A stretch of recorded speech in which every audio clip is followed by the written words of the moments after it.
لو صرفت 100,000 ريال على الإعلانات وجبت مثلا مليون ريال ولا 600 أو 700 ألف ريال، فأنت ممتاز جدا والنتيجة ممتازة جدا والحملة دي ناجحة جدا. لكن لو صرفت نفس ال 100,000 ريال عشان تحقق رقم أقل من ال 100,000 أو أعلى من ال 100,000، حاجات بسيطة، فهنا في مشكلة. وهنا محدش هيكلمك بقى يسألك على عدد اللايكس، عدد الفولورز اللي جم من الحملة، ولا حتى الريتش وصلنا لقد إيه، ولا كام مليون شاف الإعلان، ولا كام مليون شاف الفيديو.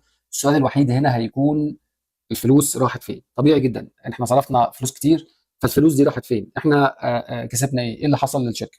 هنا بالظبط بيظهر دور الوظيفه اللي بنتكلم عنها النهارده، هي البرفورمانس ماركتنج مانجر. عايزك كده تروق وتجيب قهوتك وتيجي معايا عشان تسمع في الفيديو كل ما يخص هذه الوظيفه.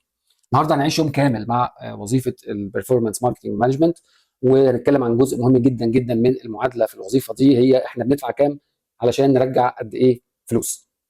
فخليني كده بداية أكلمك يعني إيه بيرفورمانس ماركتنج عشان تعرف الأول المفهوم الوظيفي للقصة دي. خلينا نبسطها جدا. الموضوع إن البيرفورمانس ماركتنج هو التسويق اللي بيقيس نجاحك بناء على نتيجة أو نتائج قابلة للقياس. يعني ممكن تكون النتيجة دي مثلا بيرشيز، ممكن تكون عملية شراء، ممكن تكون ليد عميل محتمل او مهتم، ممكن تكون اب انستول او تحميل للتطبيق، ممكن تكون ريجستريشن عن طريق ريجستريشن فورم او تسجيل في فورم معين، ممكن تكون كونفرجن الشركه مهتمه بيه. يعني الهدف مش بيبقى ان الناس تشوف الاعلان وبس والناس تعمل لايكس وتعمل فولو والكلام ده، الهدف ان المشاهده دي تتحول لنتيجه تجاريه. وهنا بتكمن اهميه وظيفه البرفورمانس ماركتنج. يعني نتكلم عن امبريشنز بتروح لكليكس، بتروح لليدز، بعد كده توصل لكاستمرز، في الاخر بيطلع لنا نتيجه المعادله وهي الريفيو.